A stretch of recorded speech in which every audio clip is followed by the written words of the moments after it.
Sir, तुम्हाला दिलासा मिळाला कोर्टाकडून, पण संजय राऊतांनी पुन्हा टीका केली की दिलासा घोटाळा सुरू आहे, एकाच पक्षाच्या लोकांना दिलासा मिळतो.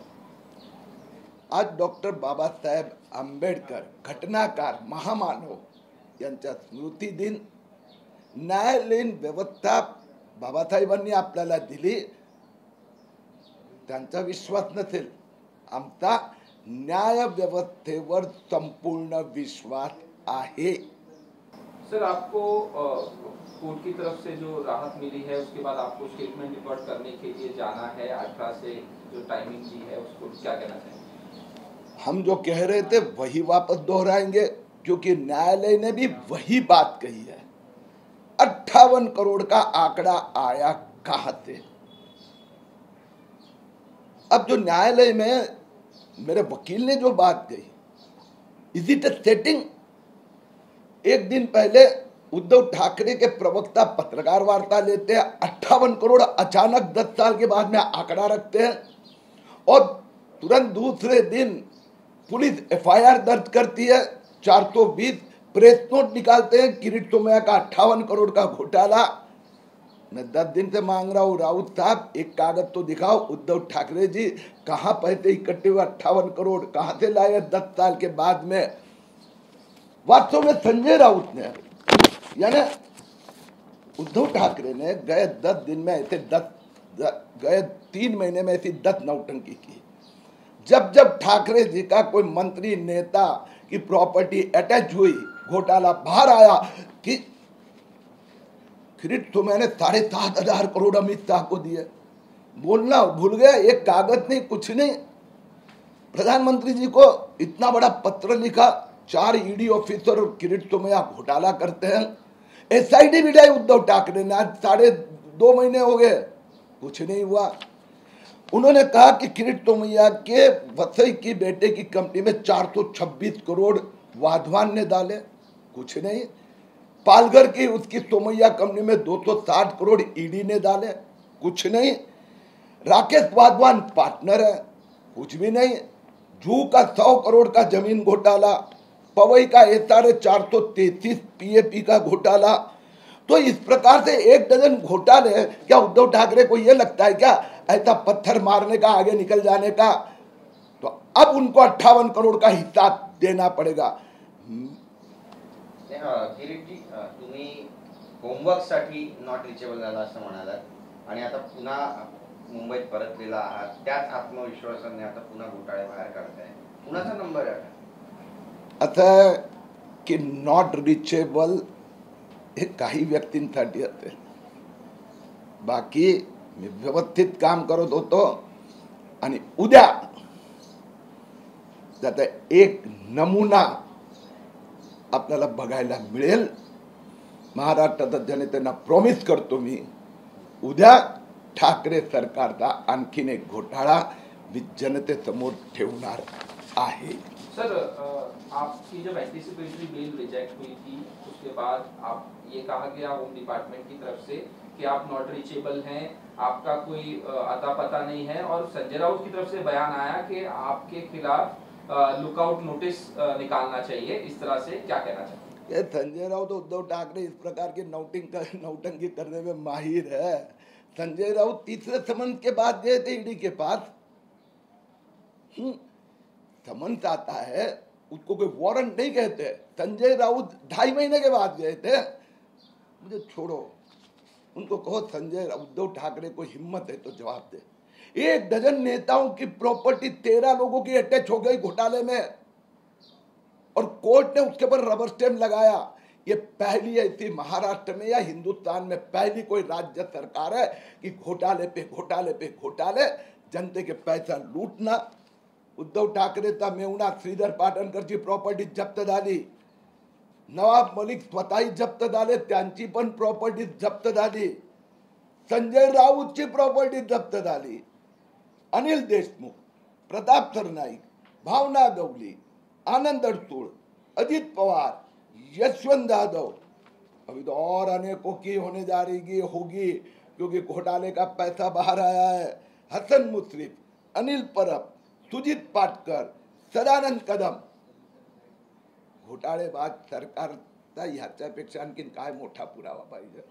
सर, ये कहा जा रहा है सरकार की तरफ से महाराष्ट्र में कि ये सब जो अटैच हो रहा है और ये सब ईडी की कार्रवाई, ये महाराष्ट्र सरकार को अस्थिर करने के लिए ये सब किया जा रहा है, क्या कहना चाहिए? स्वाभाविक है, देखो जो माफिया है, माफिया सरदार है, उनके जो माफिया नेता जो लूट रहे वो लूट जनता के सामने आ रही है और एक के बाद एक के ऊपर कार्रवाई हो रही है, तो उनको डर लगना तो स्वाभाविक आहे. मी रिपीट करतो की मी जी नावं वाचली, आता हे घोटाळे सिद्ध झालंय, कोर्टाने मान्यता दिली. आज पण बघा परमवीर सिंगाच्या विरुद्धचे सगळे केसेस सीबीआय कडे गेले ना, तर म्हणून हे जे घोटाळेबाज आहेत त्यांचा घोटाळा सिद्ध होऊन त्यांचा प्रॉपर्टी जप्त होत आहेत. शरद पवार, उद्धव ठाकरे, अनिल देशमुख साठी 10 वेळा वर खाली गेले कोर्टात, पण घोटाळा होता म्हणून प्रॉपर्टी तर जप्त झालीच ना. 18 ते 21 या दिवसांमध्ये तुम्हाला इकॉनॉमिक ऑफेन्स विंगच्या कार्यालयामध्ये चौकशी कामी हजर राहण्यास सांगितलंय कोर्टाने, तुम्ही जाणार आहात? मागे पण गेलो होतो आमचे प्रतिनिधी, नियमाप्रमाणे तुम्ही किंवा तुमचे वकील जाऊ शकतात. काल पण माझा प्रतिनिधींनी 100 पानी पुराव्यासह माझं निवेदन स्टेटमेंट पोलिसांना दिलं. आम्ही कोर्टात आणि जी तपास यंत्रणा आहे त्यांना रिस्पेक्ट देतच आहोत. मी फुल डिटेलमध्ये त्यांना स्टेटमेंट दिलेले आहेत, पुरावे सह दिलेले आहेत की विक्रांत अभियान किरीट सोमय्यांनी 1997-98 पासून सुरू केलं. विक्रांत बचाव डॉक्टर नीतू मांडके, किरण पैगणकरनी ही मुवमेंट चालू केली अभियान. बाळासाहेब ठाकरेंनी आशीर्वाद दिले. तत्कालीन भाजप सेना महाराष्ट्र सरकारचे मुख्यमंत्री मनोहर जोशी, गोपीनाथ मुंडेंनी यासाठी 40-42 कोटी राज्य सरकार देण्यात तयारी दर्शवली. त्यानंतर केंद्राचे संरक्षण मंत्री जॉर्ज फर्नांडिस, भांडुपला मोठी निबंध स्पर्धा मी घेतली होती, 42,000 विद्यार्थ्यांनी भाग घेतला होता 2003 मध्ये, ते स्वतः आले होते. पार्लमेंट असो, विधानसभा असो, अनेक वेळा हा मुद्दा मी उपस्थित केला होता.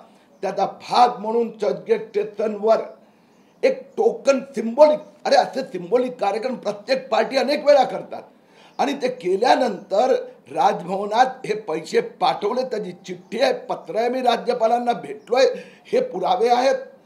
नॉट ओनली दॅट, 10 डिसेंबर 2013 कार्यक्रम झाला. 13 डिसेंबरला मी राज्यपालांना भेटलो. 17 डिसेंबर 2013 भारतीय जनता पक्ष शिवसेनेचा प्रतिनिधी मंडळ गोपीनाथ मुंडेंच्या नेतृत्वाखाली राष्ट्रपतींना भेटलं. त्यांना पण हे आम्ही सांगितलं की मुंबई महापालिकेत शिवसेनेचे स्थायी समिती अध्यक्षांनी घोषित केलं, महापालिका पण पैसे द्यायला तयार आहे. आम्ही सांगितलं, आम्ही एक टोकन कार्यक्रम केला. त्यानंतर 2014 मध्ये ज्यावेळी मोदीजींनी चार्ज घेतलं, विक्रांत वाचवण्यासाठी रिपोर्ट मागवला, तर 15 वर्षात ते सगळं चढलं गेलं होतं, खराब झालं होतं, हलवता येणार नाही, म्हणून तो प्रकल्प विक्रांत म्युझियम बनवता आला नाही. त्याचा आज पण आम्हाला दुःखाने खंत आहे. पण एक फोटो आपण जर पाहिला, प्रणब मुखर्जी जे माजी राष्ट्रपती होते त्यांच्यासोबतचा सध्या व्हायरल होता, तुमच्या वकिलांनी काल दाखवला होता, ज्यात तुम्ही आणि संजय राऊत हे दोघं त्यामध्ये दिसत आहेत. तर या फोटोला दाखवण्यामागचा नेमका उद्देश काय, काय त्यामागची स्टोरी काय? 1997-98 मध्ये नीतू मांडके, किरणकर पैंगणकर माझ्याकडे आले. मी आमदार होतो, मुंबई भाजपचा अध्यक्ष होतो. मी त्यावेळी बाळासाहेब ठाकरेंची पण भेट घेतली होती, त्यांनीही घेतली होती. तर बाळासाहेबांनी सांगितलं हे वाचवलं पाहिजे. तर ही मोहीम जो आहे, अभियान, हे तेव्हापासून सुरू झालं होतं. आणि त्यात मी पहिलंच सांगितलं, मुख्यमंत्री मनोहर जोशींनी पहिला पुढाकार समर्थन दिलं होतं. मुद्दा आहे, रिपब्लिकन पार्टीने समर्थन केलं होतं, देशाच्या अनेक संस्थांनी समर्थन दिलं होतं. त्याचा भाग म्हणून 17 डिसेंबरला राष्ट्रपतींना आम्ही भेटलो. त्यावेळी पण ही घटना आम्ही चर्चगेट स्टेशनची सांगितली होती. 11-12 हजार रुपये गोळा झाले होते, आम्ही पाठवले होते. आता प्रकारचे अनेक कार्यक्रम होते. आता त्याची पावती कुठे राहिली, मिळाली, 9 वर्षानंतर तेवढं लक्षात येत नाही. मुद्दा तो आज तो नाही आहे. संजय राऊतनी पत्रकार परिषद उद्धव ठाकरेच्या सांगण्याप्रमाणे घ्यावी, 58 करोडचा आकडा द्यावा. किरीट सोमय्यांनी 4 बिल्डरच्या थ्रू मनी लॉन्ड्रिंग केले, संजय राऊतनी सांगितलं. किरीट सोमय्याचा मुलगा नील सोमय्याच्या खात्यात हे पैसे जमा झाले पीएमसीच्या मार्फत, हे संजय राऊतनी सांगितलेलं आहे. 11,500 रुपये नाही. आणि ते त्यानंतर पोलीस FIR मध्ये लिहिते, तक्रारदाराला सकाळची बातमी होती म्हणून रात्री 1 वाजून 4 मिनिटाला 420 लावणं आणि किरीट सोमय्याला अटक करा, याला सेटिंग म्हणतात उद्धव ठाकरेचं. हेच मला न्यायालयापुढे आणि जनतेपुढे सिद्ध करायचं. सर, ये संजय राउत ने एक और सवाल उठाया कि किरीट सोमैया चाह रहे हैं कि महाराष्ट्र को, मतलब मुंबई को महाराष्ट्र से अलग किया जाए. इस तरह से उन्होंने एक प्रेजेंटेशन भी दिया और ये सब चीजें भी. इस पे क्या कहना चाहिए? मैं आपको वापस वही सवाल पूछूंगा, आपको नहीं, यानी किरीट सोमैया का इसमें क्या, प्रेजेंटेशन में क्या संबंध है? हर वक्त संजय राउत, मैंने आपको ये 12 घोटाले, उसने जो घोटाले के नाम पे स्टंटबाजी की थी, संजय राउत स्टंट करने, एक का भी पुरावा नहीं दिया. 2 बार, तीसरी बार कोर्ट ने, तीसरी बार नील सोमैया के केस में पहले सेशंस कोर्ट में मुंबई पुलिस ने कहा कुछ भी नहीं है, हाई कोर्ट में ठाकरे सरकार ने कहा, और किरीट सोमैया के केस में कल वापस हाई कोर्ट ने यही पूछा मुंबई पुलिस को, राज्य सरकार को 57 करोड़.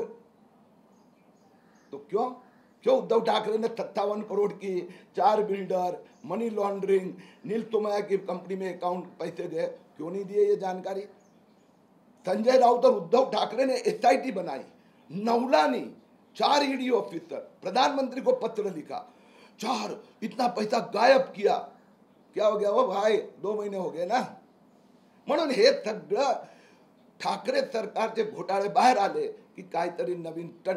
आता मुंबईला वेगळं करतो, दादा माझा काय संबंध? भारतीय जनता पक्ष किरीट सोमय्याचं स्पष्ट म्हणणं आहे, मुंबई महाराष्ट्राची राजधानी आहे, मुंबई महाराष्ट्राचा अविभाज्य अंग आहे. मुंबई ही मुंबई आहे, मुंबई महाराष्ट्राची आहे. ये संजय राउत हर वक्त ऐसे कुछ 5-15 कागज रद्दी वाले के हाथ लिखा है, ऐसे कोड़े दिखाता है. मुंबई को महाराष्ट्र से अलग करो, विषय कहा था अभी? किरीट सोमैया ने जिंदगी भर ये कहा है. भारतीय जनता पार्टी का कहना है मुंबई महाराष्ट्र की राजधानी है. मुंबई मेरा जन्म मुंबई में हुआ. मुंबई के लिए हमें अभिमान है, महाराष्ट्र के लिए अभिमान है, और मुंबई को महाराष्ट्र से अलग करने का कोई सवाल ही पैदा नहीं होता है. ये स्टंटबाजी करके संजय राउत उद्धव ठाकरे के कहने पर इनके घोटालों पे पर्दा डालने का प्रयत्न करेंगे. कल उद्धव ठाकरे साहब, आपकी परिवार की और एक कंपनी का घोटाला जनता के सामने रखूंगा. सर, आपको हाई कोर्ट से राहत मिल गई, लेकिन जब सेशन कोर्ट से आपकी इंटरिम बेल रिजेक्ट की गई थी, आप थे नहीं यहाँ. आपके घर के बाहर रोड पे लिख दिया गया कि भाग सोमैया भाग. क्या कहना चाहते हैं किस तरह से? हाँ, इसीलिए मैं शाम को आ गया ना. आ गया ना शाम को, जवाब देने से वो भाग रहे. उद्धव ठाकरे के 15 मंत्री नेताओं की प्रॉपर्टी जब्त हो रही है. कोर्ट ने भी उस जब्ती को, अरे उनके उप मुख्यमंत्री का झरंडेश्वर साकर कारखाना जब्त भी हो गया, कोर्ट ने स्टैम्प भी मार दी. तो घोटालेबाजों का पैसा वापस जनता की तिजोरी में जमा करवाना ये मेरा धर्म है, कर्तव्य है. मेरा सवाल उद्धव ठाकरे जी से कि आदित्य ठाकरे की 7 करोड़ की मनी लॉन्ड्रिंग नंद किशोर चतुर्वेदी के साथ की, जो अभी तक जवाब नहीं दिया. आपके साले की तो 6.5 करोड़ की प्रॉपर्टी जब्त हो गई, जवाब तो देना पड़ेगा. नक्कीच सर, मराठीत पण सांगा, उद्धव ठाकरेंच्या कुटुंबियाचा कोणता घोटाळा आणि काय सांगू इच्छिता त्याबद्दल, की काढणारा घोटाळा आहे? आता आहे ना, सारं महाराष्ट्र विचारत असते 19 बंगलो कुठे गेले, का हो आजपर्यंत उत्तर का नाही आहे. बंगले होते की नव्हते, होते तर चोरीला गेले तर मुख्यमंत्री काय करत होते? मुख्यमंत्री बायकोचे बंगलो गुल करतात तर बाकीच्यांचं काय होणार? मुख्यमंत्र्यांच्या मेहुणाची 6.5 कोटीची प्रॉपर्टी जप्त झाली, मुख्यमंत्री गप्प काय आहे?